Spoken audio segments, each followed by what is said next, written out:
My dear brothers and sisters, in our gospel today, we are faced with the question and a practical judgment in which having thing to do what is the right on the Sabbath day. Need, it's a matter of life and or following the law of Sabbath strictly. If I may describe or give another life situation, what are you going to follow? A man dying who needs help to be rushed in the hospital, or simply follow doing nothing because it is a rest day. And the same with the gospel today, in which our Lord Jesus Christ, who saw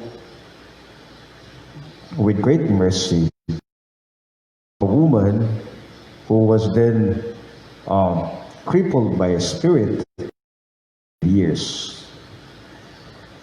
And Jesus called her and said, "Woman, you are set free of your infirmity," actually on the Sabbath day. And Jesus laid his hands on her, and she at once stood up straight and glorified God. You could just imagine that she healing day, in which it gives us and reminds us today that for him, the Sabbath is only made for men.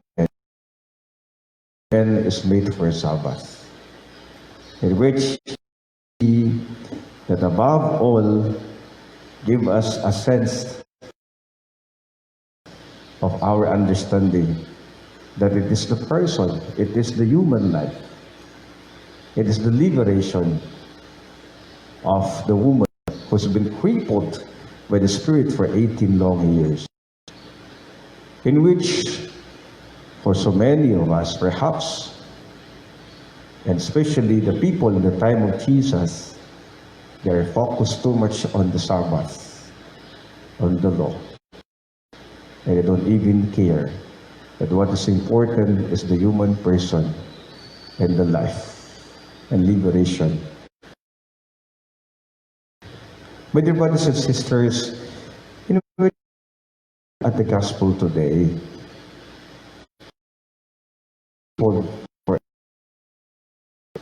would also remind us that we are actually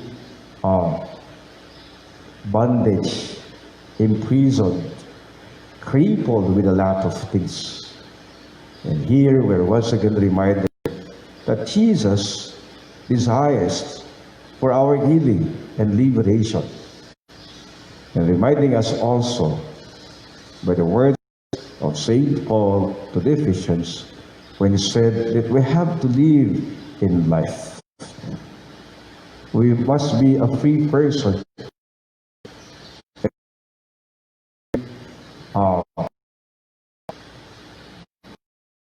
Enough to live our life in response to God.